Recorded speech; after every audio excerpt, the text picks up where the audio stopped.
lang about playtime, diba? So in line with the title of the movie, kayo ba, ano ba yung mga games na nalaro nyo ng mga bata kayo na hindi nyo makalimutan? Jackstone. Okay. Ako piko. Tumbang preso. Ako tago-taguan. Yung mga patentero, yung mga ano yung... Ice water. Yung ice water yung iniisip Langit ko. lupa. Yes. Langit ice water. Sush mo na ba yun? Langit lupa o yan. Chinese garter. Pero ano masasabi nyo ngayon? Kasi diba ngayon medyo online na yung paglalaro. As kayo kung naabutan nyo pa yung parang more on physical. So what can you say about it now? Nasayang no, na na-miss ng mga bata ngayon, ng mga kids now. Kasi lahat ngayon nasa gadgets na eh. Nakakatuwa kasi ngayon nga lang, ang iba yung Faye. Hindi tayo ng Mr. Bean lang inaabutan natin. Kasi ako meron na pang baby. So may mga, maganda rin naman ngayon na yung mga kids now, maagang natututo. Marunong, alam na rin agad nila kung how to parang control themselves din. Kasi may mga bata na, uy, talino ha, 2 years old, 3 years old, alam na nila agad. So, mas advanced yung natututunan nila. Pero yun nga lang, sayang na yung mga ganyang physical na like, activities, yung mga games na ginagawa namin ng mga bata kami, hindi nila naabutan. Parang, syempre ang hirap na rin ngayon kasi kailangan ng mga bata rin maging safe din. Kasi, pag kasi dati sa labas parang walang mga pakialam, no? Parang laro-laro lang tayo. Tsaka excited nabutan mo ba yan? Parang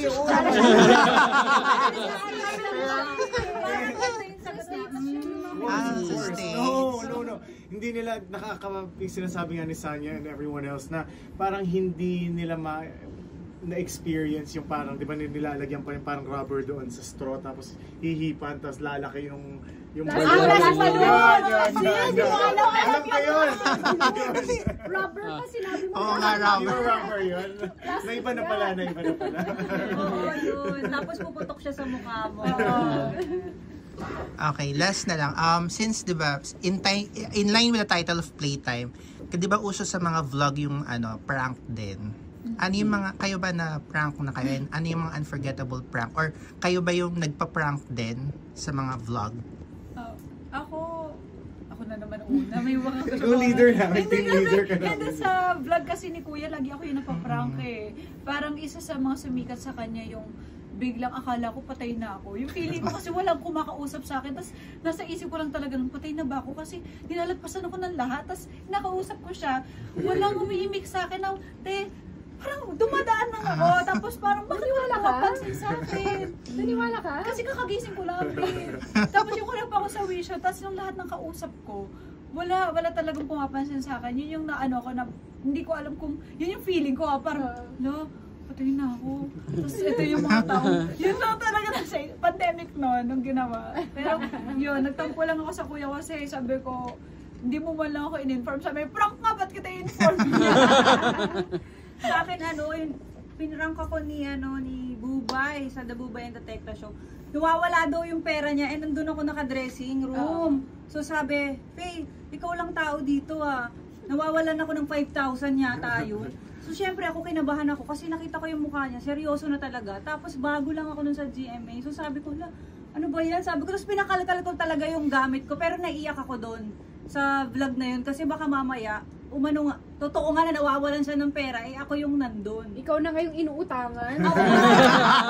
Kaya nga. Tapos sinisi ka pa. Ikaw. Ako yung mommy ko. Nasa channel namin yun dati. Pinrank namin yung mom ko. Tapos naiyak siya. So guilty kami. So kailangan bawi talaga kami sa kanya. Gumawa kami ng parang presentation na maraming special messages. Pero parang maging masaya siya ulit. Kasi umiyak pa. Yung prank namin nun kasi parang nag-away yung kapatid ko tsaka si Billy. As in, almost physical na away talaga. Tapos habang binivideo ko, kinakabahan talaga ako. Pero natatawa din kami at the same time. Pero yun, palaging pag nagpa-prank kami, yung mom ko lang talaga yung pinaprank namin. Kawawa, high blood pa naman siya. Ako I like watching pranks pero hindi ko kaya mang-prank or ayoko rin na mapaprank ako. So parang, wait, kung prank ko, yun ang gagawin ay parang gano'n, meron ako abiso. Mahirap yung attitude ka. Tapos prank ko. Makikita talaga. Ano mag-a-accept? Oo, pag napikon. Kasi nagkakaalaman na ugali. Tapos may nagre-record sa'yo. Ayun. Ayun. Kayo. In line with playtime na yun nga, maraming threats na pwedeng mangyari sa inyo. Naisip nyo bang kumuha na parang self-defense or martial arts na gusto nyo i-try para yun nga, magamit yung in case na mangyari sa inyo yun? Parang kung mag-martial arts ka, tapos may baril pala siya, wala. Let's say kung nag-consider ba kayo mag-take ng martial art or self-defense courses? Ako not just because of playtime, pero ever since talaga, kailangan may kahit papano basic knowledge ka talaga, para in case, running kasi ako mag-isip, so inuunahan ko na. So yeah, na-try ko na. Ayo. Ako, boxing tsaka Muay Thai. Papapayat ate yung ginagawa mo. Papayat siya, pero Hindi pang diba? Self-defense. Diba? Yan, boxing, Muay Thai. Bigla akong suntukin ng ganyan. Shooting din. Kasi, wala naman akong gun. Pero, gusto ko lang din talaga siya matutunan in case na may mga kung ano man. Kasi, kailangan din sa role. Yung arnis ko before. So, yun, kahit paano, naka-help rin sa amin na, medyo malakas na nga lang ang loob mo ngayon. Na, huwag niyo ako subukan, naghahamon na. Pero yun lang, kumbaga, importante rin talaga na meron tayong knowledge sa mga ganyan. Self-defense, ganyan. Kasi hindi mo alam kung kailan dadating yung diba? Yung moment na yun, yes. So siya, nakakapakan ka lang. Takbo na lang ako. Agis ka lang kasi yan, ginagano ka lang. So hindi ka nag-try ng any martial art? I do, especially shooting, yung mga ganon. But yeah, I like din naman yung sinabi rin ni Colleen, if you can avoid tulak, no. But it's nice na parang unahan mo na mag-isip ka na ng the worst situation na pwede mangyari kung don't put yourself in that place na, diba? Kung may iwasan, better. Okay, thank you. Let's try the one-word challenge. Word challenge. Yeah. Hello na pa ako. One word to describe the cast. Let's start with Sian Lim. Ay! One word. Ano ba, tol? Grabe, yun lang. Kind? Ano sambok? Tall, kind. Kailangan may may magandang word. Ano ba? Well-spoken? Wow. Well-spoken? Dalawang words. Well-spoken. Hindi, One may word dash nga yun. lang. May dash Okay. yun. Well-spoken. Okay. How about Tapos, Sanya? Sanya, hardworking. May ano din yan. May dash din yan. So, one word lang yan. Hardworking. Si Faye, fresh. Fresh. Kasi lahat ng scenes namin, siya lang talaga yung fresh pa rin hanggang dulo. Kasi Kaya, nagre-retouch ako pag di kayo nakatingin. palagi parang siyang may diva light forever. Yun, fresh. Oh, ikaw naman siya. To describe Colleen, Tagalog, social. Colleen is very social. Social ba? Sanya, mabait. Yan. And si Faye, nakakagulat. Saan part ka nagulat? Sa lahat ng aspeto. Sa acting. Parang may laman yun ah. Ano Ay, yun? no. Very unexpected kasi si Faye, yung mga, yun. Very How about Miss unexpected. Sanya? Ako naman si Faye.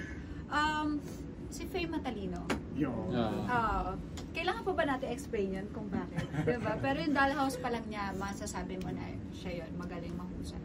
Also with, Colleen, very observant. Observant. Na-skip.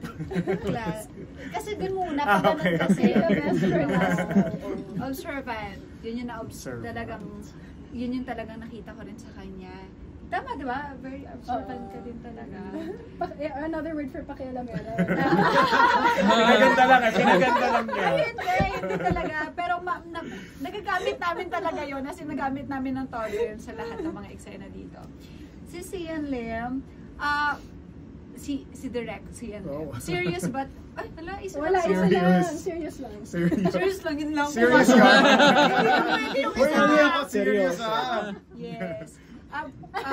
Yes. Ba't nagsa-stutter? Ano nangyayari? Siya yung playtime, in the playful. Yan. Playful shop. In a nice way din naman. Kasi, yun yung nagiging parang it lightens the set, lahat. Oh, pwede kasi baka ito ano mo. Yung mic mo, girl, layo na. Mic drop. One challenge. Describe playtime in one word. Suspense. How about Mr. C? Thriller. Exciting. Survival. Thank you po. Okay na. Hindi pa tapos. Okay, guys, ano na lang, promote na lang the movie. Okay. Invite. Go po. Hello po sa inyong lahat. Gusto mo, please watch Playtime in cinemas nationwide. Sabay-sabay na lang. In cinemas nationwide. Please watch. Please watch Playtime June 12 in cinemas nationwide.